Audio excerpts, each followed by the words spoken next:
Eu trouxe esse título aqui para nós hoje, Valiosos para Deus. E esse é o texto que nós vamos ler nessa noite. Você pode abrir já, por favor, que é Lucas, no capítulo 15, verso 8 até o 10. É uma parábola de Jesus, e depois a gente vai falar um pouquinho do contexto dessa parábola, tá bom? Lucas 15, talvez você que já é mais antigo aqui sabe que é onde está ali o filho pródigo, né? E na verdade, esse capítulo, nós temos 3 parábolas que Jesus conta.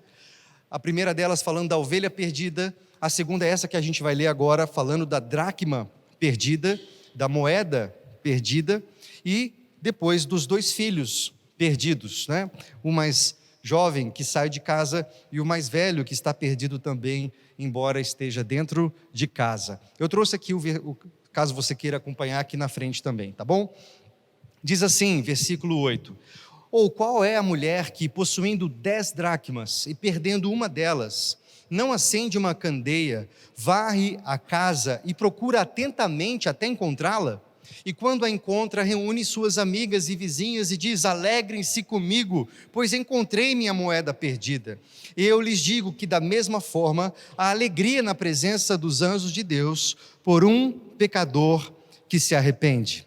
Então aqui Jesus conta essa parábola pequenininha, falando de uma mulher que tendo 10 dracmas, perde uma delas, e ela revira a casa dela, varre a casa, acende uma candeia, procura atentamente, até encontrar aquela dracma. Dracma é uma moeda que equivalia a um dia de trabalho, era uma moeda grega.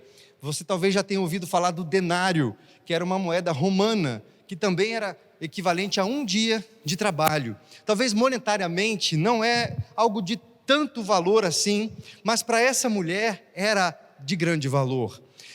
Por isso ela faz uma grande reviravolta na casa dela para poder encontrar aquela moeda que havia se perdido, e nós vamos falar um pouquinho sobre o valor disso daqui a pouco. Mas eu quero voltar um pouquinho com vocês, e eu quero voltar para a gente ver o contexto, tá bom? Se você for ver na sua Bíblia, eu gostaria muito que você mantivesse ela aberta aí, em Lucas no capítulo 15, nós lemos no 8, mas se você voltar comigo lá para o verso de número 1, você vai perceber o contexto, o que estava acontecendo, qual era o cenário para Jesus contar então essas 3 parábolas, e a segunda delas, essa da moeda perdida ou da dracma perdida. Eu trouxe 3 versões aqui, tá bom? A NVI, que é a nova versão internacional, diz assim: todos os publicanos e pecadores estavam se reunindo para ouvi-lo. Todos estavam se reunindo para ouvi-lo. Quem? Ouvir Jesus. Quem eram esses pecadores? Eram as pessoas marginalizadas, ok? Pensa em você agora, se você fosse pensar num pecador, quem você pensaria? Quem você pensaria? Não fala, ok? Beleza? Mas quem seria o estereótipo de pecador na sua mente? Pensa aí, tá bom? Beleza? Então aqui estava o estereótipo dos pecadores dessa época, no primeiro século ali. Então todos esses caras estigmatizados, ninguém queria perto, esses caras estavam todos se reunindo para ouvir Jesus. Mas os fariseus e os mestres da lei o criticavam Jesus. Esse homem recebe pecadores e come com eles. Eu trouxe uma outra versão aqui, uma versão que eu gosto. A gente tem até, a gente está numa leitura bíblica, né? Vamos ler a Bíblia toda juntos aí, temos um grupo do WhatsApp lá. Quem está em dia aí com a leitura? Tem gente que está na metade aqui. Mas bora lá, gente, bora lá. Vamos chegar até o final, vamos ler a Bíblia inteira juntos. E a gente leu 1 Coríntios, né, agora essa semana, e Gálatas também, foi um tempo muito legal. A gente tem feito essa leitura juntos, está sendo uma aventura, né? E eu recomendei essa Bíblia chamada A Mensagem. É uma Bíblia para quando a gente vai ler bastante, assim, trechos grandes, vários capítulos, eu recomendo, porque ela tem uma linguagem bastante contemporânea, e eu particularmente gosto bastante. Olha só como diz essa versão. Um grupo de pessoas de reputação duvidosa estava ouvindo Jesus com atenção. Os fariseus e líderes religiosos, incomodados, começaram a reclamar. Ele recebe pecadores e até senta-se à mesa com eles, como se fossem velhos amigos. Quem você leva para sua casa para almoçar com você ou para jantar, para comer uma pizza? O pastor, óbvio, não é verdade? Quem não me chamou ainda, pode chamar que eu vou, beleza? Se comprar essa pizza nossa aqui, melhor ainda, né? Compre as pizzas, viu, pessoal? Então, você não leva qualquer pessoa na sua casa, sim ou não? Você conhece alguém na rua, vem cá, vamos comer uma pizza em casa. Geralmente você chama alguém que você quer honrar aquela família, você gosta, você aprecia, você deseja estreitar um relacionamento, não é verdade? Jesus estava sentando à mesa e recebendo, hospedando, o termo aqui é exatamente esse, os pecadores. Não sei quem você pensou, talvez você pensou nos políticos corruptos, nas prostitutas, nos presidiários, eu não sei, e a gente tem tantos rótulos, não é verdade? Talvez você pensou em tantas outras camadas da sociedade, né? Jesus estava comendo à mesa, sentando com esses caras. Jesus estava recebendo esses caras. E os religiosos começam a reclamar, começam a murmurar. Falam, mas não é possível. Por que ele está comendo? Por que ele está recebendo esses pecadores, pessoas de reputação? E não só isso, como se fossem velhos amigos. E Jesus é conhecido. Jesus tinha um apelido, viu? Quem já teve apelido aqui? Na época, nossa época, né, de juventude, a gente dava mais apelidos. Agora já, né, bullying, isso é errado, não façam isso. Mas a gente era tentado, né, na escola. E Jesus também tinha um apelido. Quem sabe o apelido de Jesus? A Bia sabe, né, Bia? Jesus era conhecido como o amigo dos pecadores. Olha o apelido de Jesus. Esse aí é o amigo dos pecadores. Esse aí é aquele que dá trela para os pecadores. Esse é o amigo desse pessoal perrapado aí, dos marginais. Esse era o apelido de Jesus. E eu trouxe uma outra versão também, que é a nova tradução na linguagem de hoje. É uma tradução também que simplifica um pouco, né? Certa ocasião, muitos cobradores de impostos e outras pessoas de má fama chegaram perto de Jesus para o ouvir. Os fariseus e os mestres da lei criticavam Jesus, dizendo: esse homem se mistura com gente de má fé e toma refeições com eles. Essa é a reclamação, ok? Então imagina isso, esse é o cenário. Jesus se reunindo com esses pecadores, com essa galera que você pensou aí, que a gente pensou, tá bom? Que na nossa mente a gente já rotulou como pecador, né? E inconscientemente a gente até se coloca como melhor que essas pessoas. Pelo menos eu não sou igual a essas pessoas aqui, né? E Jesus, meus irmãos, estava recebendo essas pessoas. Elas começavam a amontoar para ouvir Jesus. Jesus começa então a hospedar, se alimentar, sentar à mesa com esses caras, com esses caras, com essa gente que Jesus estava se relacionando. E o povo começa a criticar, né? Os religiosos começam a criticar, por que ele está fazendo isso? E então Jesus conta as 3 parábolas que nós já falamos. A primeira parábola da ovelha que se perde, que se extravia, e o texto diz que o pastor deixa as 99 e vai buscar aquela que se perdeu. Não faz sentido essa conta, né? Ele deixar as 99 para buscar a que se perdeu, mas ele vai e encontra, e ele volta e começa a se alegrar com a comunidade. Os 3 textos terminam com grande festa. O segundo texto é esse que nós vamos meditar agora, fala da moeda. Essa mulher tinha 10 moedas, e uma delas se perde, e ela começa a procurar até encontrar aquela moeda, e quando ela encontra, ela chama as amigas, e ela faz uma grande festa, porque ela encontrou aquela moeda. E a última é a dos 2 filhos pródigos, né? Dos 2 filhos perdidos, e nós conhecemos bem essa história, né? Do filho que sai de casa, pede a herança, e ele gasta tudo, ele chega no fundo do poço, ele se arrepende, ele cai em si, volta, é recebido pelo pai, o irmão mais velho, que fazia tudo certinho, não gosta, e começa aquela discussão, e no fundo os 2 estavam perdidos. O mais novo então se reencontra com o pai olha para o filho, abraça o filho todo fedido, e fala: esse meu filho estava morto e reviveu, estava perdido e foi achado. E queridos, tanto esses filhos, como essa moeda e como essa ovelha que se perde, fala de nós, amém? Pessoas que se desgarram, que se distanciam, que se perdem, mas são encontradas pelo amor de Deus. E Jesus conta exatamente essa parábola, e ele termina as parábolas dizendo: a maior festa e júbilo por um pecador que se arrepende, do que por 99 justos que não precisam de arrependimento. E é uma fala irônica de Jesus, né? Justos que não precisam de arrependimento. Porque tantas vezes nós somos pessoas religiosas e achamos que não precisamos nos arrepender, que não precisamos nos prostrar diante do Salvador. Então Jesus está falando, há muito mais alegria por alguém que reconhece que é pecador e se prostra diante de Jesus e permite ser levado de volta para casa por Ele, do que por 99, porque tantos religiosos acham que não precisam ser alcançados e se acham mais importantes. É claro que Jesus estava dando uma canelada nesses caras que estavam reclamando desses pecadores que estavam comendo, se alimentando e se hospedando com Jesus. Jesus deixou claro, ele conta essas parábolas para eles, está dizendo, para mim, é muito mais valioso um pecador, um desses que estão comendo aqui comigo, do que vocês, que acham que não precisam de arrependimento. Porque eu vim para o perdido, os sãos não precisam de médico. E querido, uma boa pergunta, nós falamos muito na semana passada à noite aqui sobre isso, né? A intensidade com Deus, a nossa intensidade com Deus é proporcional à nossa revelação de quem nós somos e de quem Deus é. E eu gostaria de perguntar para você, nessa ilustração, quem seria você? Você estaria como aqueles assentados com Jesus ou aqueles que estão criticando?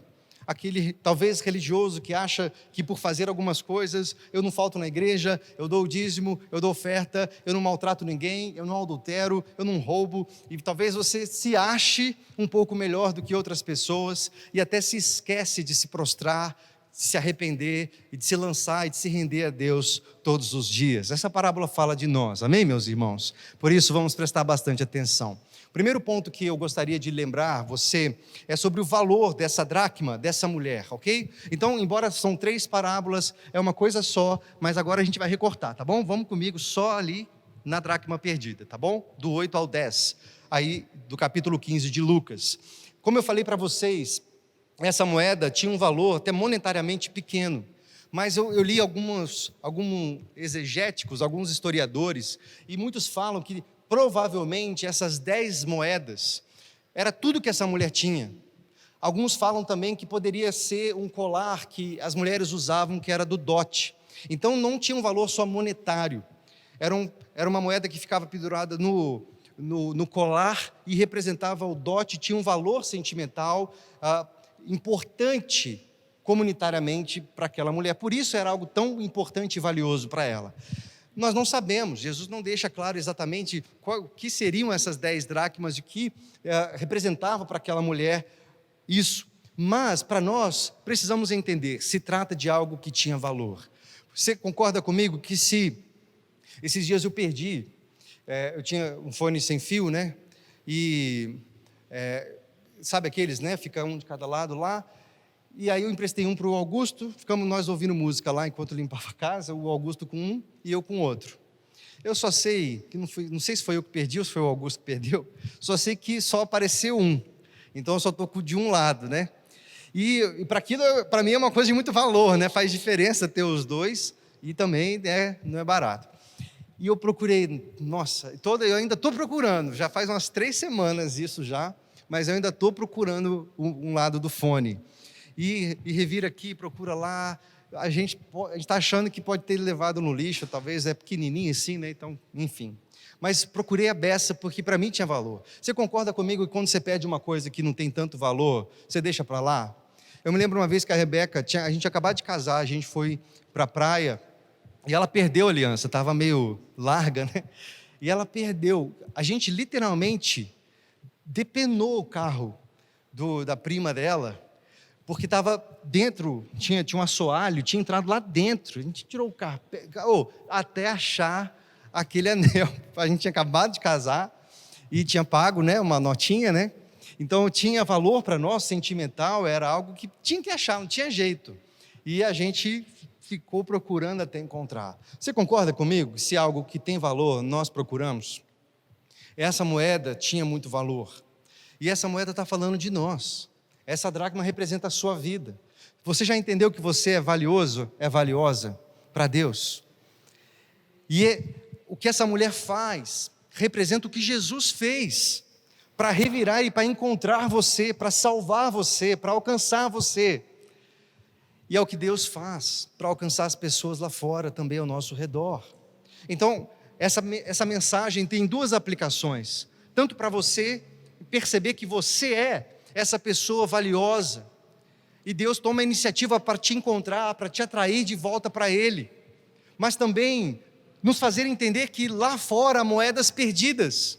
Pessoas valiosas que precisam ser encontradas pelo amor de Deus. E Deus quer usar a minha e a sua vida. Amém? Vamos ver então o que essa mulher fez e quais são algumas medidas práticas que representam o que Jesus fez para nos encontrar, ok? E eu trouxe essa palavra um pouco maior aqui, medidas práticas, porque, meus irmãos, a vida cristã é uma vida prática, amém? É uma vida de prática, não é uma vida de teoria. A vida cristã não é algo que nós falamos sobre, é algo que nós vivemos, não é verdade? Você que é pai e é mãe, você sabe, né, que as crianças, elas não aprendem aquilo que a gente fala para elas, elas aprendem aquilo que elas veem a gente fazendo, não é verdade?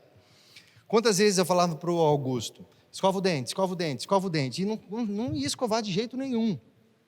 Um dia, não foi uma coisa programada, eu comecei a escovar o dente também, do lado dele, e quando eu percebi, ele estava escovando o dente também. Eu falei, nossa, olha aí, é isso. Então agora que eu preciso fazer do lado dele, ele vai me ver fazendo, ele vai querer fazer também. Então, leva o prato para a cozinha. Leva o prato para a cozinha. Eu preciso ver a gente fazendo. Não é assim, pessoal? Eles fazem aquilo que eles veem a gente fazendo. E a vida cristã é exatamente isso, é uma vida prática. Não adianta a gente falar que ama a Deus, se a nossa prática mostra outra coisa.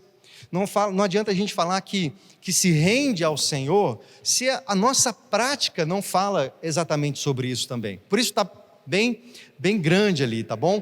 Medidas práticas, né? Práticas para encontrar essa moeda. Então a primeira coisa que acontece é essa mulher acender a candeia. Você lembra lá que nós lemos? A primeira coisa que essa mulher faz é acender a luz. Então, nós precisamos fazer isso também para encontrar pessoas e para sermos encontrados por Deus. Qual é a luz? Quem sabe Salmo 119, 105 aí de cor. Lâmpada para os meus pés é a sua palavra e luz para os meus caminhos. Essa mulher acendeu a candeia. Qual é a candeia? O que é a luz? Jesus falou, eu sou a luz do mundo. Acho que a minha tia Albertina, né, e o Sérgio está ali também, legal, isso aí, é lâmpada para os... é a palavra. Queridos, nós queremos ser encontrados por Deus, nós precisamos ser iluminados pela palavra, nós precisamos ser iluminados pela palavra do Senhor para nós. E é a mesma coisa que nós precisamos entender também para sermos instrumentos para alcançar outras pessoas também, por meio da palavra. A centralidade da palavra é o que nos transforma, é o que nos liberta. Nós precisamos lembrar disso. Nós temos microgrupos na igreja. Em todos esses microgrupos nós temos a mensagem, a palavra. Nós temos um texto bíblico, 5 perguntas. A primeira pergunta sobre nós, 3 perguntas sobre o que o texto está falando. Qual é a mensagem da Bíblia? E a quinta, o que você vai fazer a respeito disso? Como é que eu aplico isso então na minha vida? Porque para nós sermos encontrados, nós precisamos acender a luz da palavra. A importância de nós lermos a palavra. Nós estamos numa jornada de leitura bíblica e como tem sido maravilhoso, como a gente tem aprendido e como é bom ler, ouvir e compartilhar a palavra.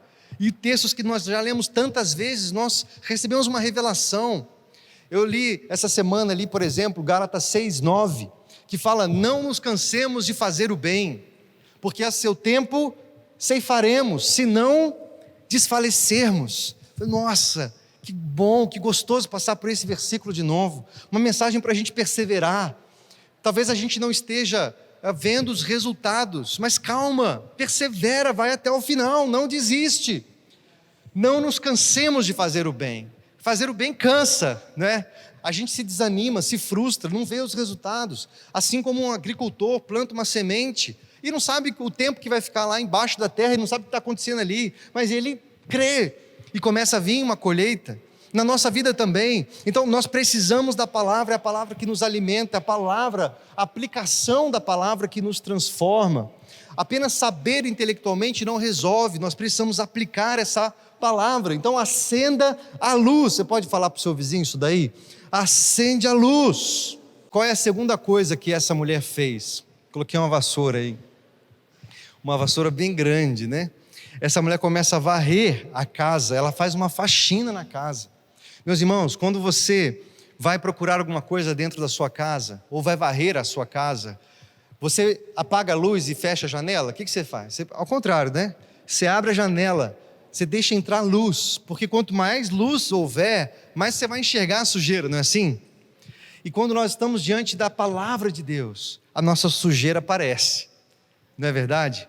Lembra quando Isaías entra no templo, no capítulo 6 do livro de Isaías, ele tem uma revelação da presença de Deus, e a primeira coisa que ele diz era: ai de mim, eu sou pecador, sou um homem de lábios impuros, eu convivo no meio de um povo de impuros lábios, meus olhos viram a Deus. E aí vem um anjo com uma tenaz e purifica ele, toca a língua dele, toca a boca dele, e ele é purificado, porque quando a gente está diante da luz, a sujeira aparece. Quando a gente está escondendo a sujeira, nós estamos nos distanciando da luz. Quanto mais distante da luz você estiver, mais distante da confissão você estará também. Quanto mais perto da luz, maior vai ser a revelação da sua sujeira, do seu pecado, e você vai ser levado à confissão. Confessar diante de Deus para perdão dos pecados, confessar para pessoas, para que nós sejamos curados. Capítulo 5 do livro de Tiago fala sobre isso, para confessarmos uns aos outros as nossas faltas, para que sejamos curados. A importância de nós termos amigos na fé, amigos da prática cristã, discípulos que caminham conosco rumo à excelência, à maturidade espiritual, pessoas que nós podemos contar pecados ocultos e pedir ajuda, a necessidade que nós temos de caminhar uns com os outros, porque vassoura fala sobre isso. Vassoura fala sobre tirar as sujeiras dos cantinhos mais chatos, não é? Quem varre casa sabe, né? Tem aquelas quinas, e aí quando cai um pozinho, né? O seu Mário vai furar uma parede lá, né? E aí cai um monte de pó, e meu Deus do céu, né? Como é que faz para tirar esses pozinhos das quinas, né? Tem que ir realmente para limpar e tirar toda aquela sujeirinha, tem que dar uma vassoura, às vezes tem que afastar algum móvel, alguma coisa. Meu irmão, na nossa vida também, se você quer ser encontrado pelo Senhor, permita que Ele tire os móveis de lugar, e permita que a vassoura passe aí, levante o tapete e vê que você colocou um monte de coisa debaixo do tapete ali, um monte de sujeira debaixo do tapete, você não quis tratar, você não quis cuidar, você não quis... Sabe, você só, não, o tempo vai curar isso, o tempo resolve, o tempo vai curar e vai resolver. Aí você botou tudo debaixo do tapete. Quando a gente permite que a luz nos encontre, Ele começa a iluminar essas áreas mais ocultas, mais sombrias, e trazer ordem. Haja luz e todo o caos vai embora. Que nós possamos permitir isso, amém, meus irmãos? Para que a cura do Senhor nos alcance. E em terceiro lugar, eu não sei se ficou boa essa foto aí, mas é uma mulher ali, olhando debaixo da cama, um aspirador de pó, uma vassoura, alguma coisa ali, tentando, se esforçando, né, para poder encontrar algo, para poder limpar algo. A terceira coisa que o texto diz que essa mulher fez era procurar atentamente, procurar diligentemente. Meus irmãos, Jesus fez isso para te encontrar. Ele se entregou na cruz. Deus toma a iniciativa, Ele te amou primeiro. Ele envia seu único filho, diligentemente, para cumprir, para fazer o que era necessário para encontrar alguém perdido como eu e como você. Ele se apresenta, Ele diz, né, Ele fala, não foram eles que me prenderam, eu me entreguei, eu me dei para cumprir um propósito, por amor. Ele foi esbofetado, foi torturado, Ele foi cuspido, traíram Ele, Ele foi colocado nu naquela cruz, Ele suspirou, por amor a mim e a você, amém? Que prova de amor maravilhosa! Isso precisa realmente nos encher de esperança, porque Ele me amou primeiro, Ele é aquele que deixa as 99 e vai à procura do que se perdeu. Ele toma a iniciativa. É Ele quem enfrenta os perigos para encontrar aquele que se perdeu.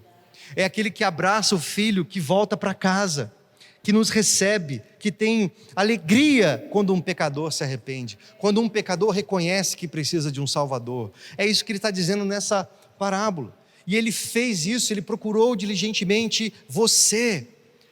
Receba isso, amém? O Luva de Pedreiro fala, receba isso aí, viu, João? Estou contextualizado, hein? Essa parte eu não vou falar. Mas é isso aí, receba. Ele deseja encontrar você e já pagou tudo que deveria ser pago para perdoar você e para atrair você. Permita ser achado por Deus, querido. Permita ser encontrado pelo Senhor. E a percepção de que esse mesmo sacrifício foi feito por quem está lá fora. Por pessoas que nós religiosos tantas vezes apontamos o dedo, não é verdade? Pecador, pecador, pecador, pecador, pecador. Vai tudo para o inferno. Vai, é bom que todo mundo vai ser enfim, a gente, né, tem algumas concepções, né? E tantas vezes é fruto de um julgamento. É fruto de uma percepção de que somos melhores. Mas que possamos entender o valor que as pessoas têm. E quando a gente está envolvido nisso, acender a luz para que as pessoas ouçam a palavra. Varrer, no sentido de ajudar as pessoas a enxergarem os seus pecados. E quantas vezes nós precisamos ser esses amigos, essas pessoas, que vão olhar para pessoas que estão caminhando conosco e dizer, olha, cara, isso está errado. Essa maneira como você se relaciona no seu casamento está errado. Essa maneira como você lida com a sua vida financeira está errado. A maneira como você trata seus filhos está equivocada. Permita que a palavra liberte você e ajude você e guie você. Isso é trazer luz, é passar a vassoura. É procurar diligentemente. O que significa isso? É nós nos esforçarmos para não vivermos uma fé só para nós. Diligentemente nos relacionarmos com pessoas que às vezes não professam a fé que nós professamos, que têm princípios, valores diferentes do nosso. E ao invés de rejeitá-las, convidá-las e nos relacionar com elas e apresentar o Evangelho a elas, porque os sãos não precisam de médico, os doentes sim. Agora, por que nós temos uma fé tão medieval, não é? Nós nos enclausuramos nos mosteiros, nas nossas igrejas, botamos uma Bíblia debaixo do braço e falamos, não, agora eu não posso me relacionar com ninguém, são pecadores, eu vou da igreja para casa, da casa para a igreja, e a gente vive numa bolha. E as pessoas olham para os crentes hoje e acham que são uns alienados, né? Um bando de chatos, um bando de críticos que se acham melhores que os outros. Sim ou não, pessoal? Às vezes, qual é a sua profissão? Você tem que escrever a profissão. E eu falo, meu Deus do céu, eu falo que sou pastor, vou botar jornalista, né? Porque não é mentira, então vou escapar do julgamento. Meu irmão, é isso. Porque qual é o conceito de pastor? Ladrão. Se o pastor anda num carro bom é porque está roubando. Se anda num carro ruim é porque não tem fé, é um pastor ruim. Então é tenso, a gente é julgado o tempo inteiro. E você crente também, sim ou não? Ah, lá vem o chato, né? Lá vem o chato. E nós precisamos aprender, querido, a ser pessoas que se relacionam. Jesus era essa pessoa que se relacionava com esses marginalizados. Porque ele entendia que a maior festa no céu, quando um pecador se arrepende, do que por 99 justos que não precisam de arrependimento. Todos nós precisamos de arrependimento. Todos os dias nos prostrar diante do Senhor. Eu preciso de Ti, Senhor. Tu és meu Salvador. Eu não vivo um minuto sem Ti. Me alcança, me encontre, varra a minha vida, tira as sujeiras que precisam ser tiradas, tira os traumas, tira as sombras, tira tudo que ficou escondido, passa a vassoura, Senhor. Me encontre, Senhor. Me encontre. Essa tem que ser a nossa oração. Jesus conta essa parábola ilustrando exatamente isso. E talvez você está desgarrado, como aquela ovelha, ou como um filho que saiu de casa, está desviado, está afastado da casa do pai, ou como essa moeda está perdido. Permita ser achado, permita ser encontrado em nome de Jesus. E eu coloquei essa foto aqui para ilustrar essa alegria, né? Nas 3 parábolas, Jesus fala de uma grande festa, de uma grande alegria. Há uma alegria tremenda, querido. Há uma festa no céu. E essa é a celebração do povo de Deus, quando os perdidos são encontrados, quando os presidiários são visitados, quando as pessoas que nós marginalizamos, nós criticamos e nós condenamos, ouvem falar de um Deus acolhedor e amoroso e veem isso em nós. E nós somos instrumentos para o Senhor tratar essas pessoas. Jesus tinha um apelido de amigo dos pecadores, né? E nós? Será que nós teríamos um apelido como esse também? Amigo dos pecadores? Talvez não. Talvez são os inimigos, né? Os que condenam, os que apontam o dedo, os que querem mandar para o inferno. Que o Senhor nos ajude, queridos, a sermos instrumentos também para encontrar essas pessoas que estão tão valiosas, mas estão perdidas. E essa é a verdadeira alegria. Nas 3 parábolas há uma festa. Quando o pai reencontra o filho que estava perdido, que estava morto segundo ele, mas reviveu, ele manda matar o novilho, ele faz uma festa, ele faz um churrasco, ele manda chamar os vizinhos, há uma grande festa, e essa é a festa do céu, essa é a festa que alegra o coração de Deus, quando pessoas como eu e você se rendem a Ele, e entendem que são absolutamente carentes do amor do Pai, quando pessoas lá fora são alcançadas pelo amor dos filhos, nós, e elas são alcançadas porque elas são amadas de uma maneira verdadeira, de uma maneira profunda. Vamos praticar, para refletir e praticar algumas aplicações aqui para nós, ok? Primeira coisa, meu irmão, você já foi encontrado por Deus? Você já entregou a sua vida a Ele? Ou você ainda está escondido aí? Tem pecados que você não quer tirar? Tem sujeira que você, não, deixa isso aqui, não mexe. Será que você já foi encontrado? Será que houve festa porque você foi achado? E aí você deixou a vassoura passar e tirar os vícios, tirar os pecados, tirar as más influências, as palavras más, os maus pensamentos, as más práticas. A vassoura está passando aí, irmão, em nome de Jesus, que ela passe e possa purificar você. Em segundo lugar, você pode ser considerado um amigo de pecadores? Será que não está na hora da gente realmente se posicionar para nos relacionar com pessoas que precisam ouvir o Evangelho e sair da nossa bolha e pregar, levar luz para elas? Quantos querem ser um instrumento disso? Amém? Quero ver mais mãos levantadas aí, amém, meus irmãos? Amém, Vilma? Gostei de ver, lá em cima. Viu, Marilza? Estou vendo a sua irmã aqui, ó. Ela vem nos 2 cultos, vem nos 2? Hoje não, não funcionou. Mas é isso, irmãos, nós somos instrumentos desse amor, e quem precisa desse amor, pessoas que tantas vezes nós não queremos nos relacionar, nós queremos longe, né? Queremos longe, que o Senhor nos ajude, em nome de Jesus. Qual a medida prática você precisa fazer para encontrar pessoas perdidas? Há uma medida prática na nossa vida cristã. Qual medida você precisa fazer? Talvez você precise deixar de fazer uma hora extra para liberar uma sexta-noite e chamar algumas pessoas para tomar um café na sua casa e comer uma pizza com você. Sabe aquela pessoa que faz tempo que não vem na igreja? Talvez aquela pessoa que houve uma situação que não ficou bem resolvida entre você e a sua família, e você chama, e você começa a trabalhar na reconciliação, e começa a ser curado, e começa a ser transformado, e começa a realmente ser um agente desse amor. Qual medida prática você precisa fazer? Talvez trabalhar menos e servir mais.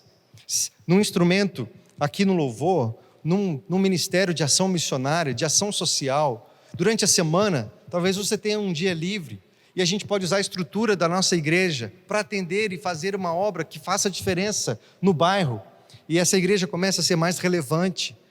Você gostaria de ser um instrumento de Deus nessa missão, de encontrar o perdido? Eu quero ser um instrumento de Deus nessa missão. Que o Senhor use a minha vida em nome de Jesus. Não para ser um crente chato, não para ser um crente legalista, não para ser um crente que repulsa as pessoas, não, mas que ser um homem de Deus, que as pessoas possam encontrar em mim esse amor para beber, uma fonte para a vida eterna jorrando das nossas vidas. Que eu e você sejamos um agente disso. E talvez isso seja um instrumento para revitalizar a sua célula, para trazer pessoas novas. E tantas vezes a célula para nós é só nós mesmos, não é? São os mesmos crentes, as mesmas pessoas, e a gente fica se alegrando em estarmos salvos. Mas a gente aprende que não. A maior alegria é quando um pecador se arrepende. Então, a maior alegria para nós é quando nós nos posicionamos para nos relacionar com pessoas. E tantas vezes nós falamos, não tem ninguém para chamar para a célula. Eu não tenho amigo fora da igreja. Meus amigos são todos dentro da igreja. Então, meu irmão, começa a ser amigo das pessoas lá fora. Seja intencional para conhecer os seus vizinhos, para conhecer as pessoas que estão ao seu redor. E você vê todos os dias, talvez no ponto de ônibus, na escola, na faculdade. E compartilhar o amor de Deus. Esse é o nosso chamado. É para isso. Glória a Deus, Toninho. Toninho colocou aí, eu também quero. Glória a Deus, você também que está aí assistindo, se você quer fazer parte disso, meu irmão, em nome de Jesus. A minha mãe também já colocou. Glória a Deus, que legal. Glória a Deus, meu irmão. Vamos fazer parte disso, em nome de Jesus. Amém? Vamos ficar em pé. Se você já foi alcançado, foi encontrado, a vassoura está passando aí, glória a Deus. Mas sabe que agora, querido, Ele quer levantar você como um instrumento para alcançar outras pessoas perdidas. E essa é a festa, essa é a alegria do céu, quando a igreja se posiciona, se mobiliza para encontrar o perdido. Que nós possamos ser pessoas achadas, pessoas cheias da presença de Deus, que estão sendo curadas, que estão sendo transformadas pelo amor do Pai.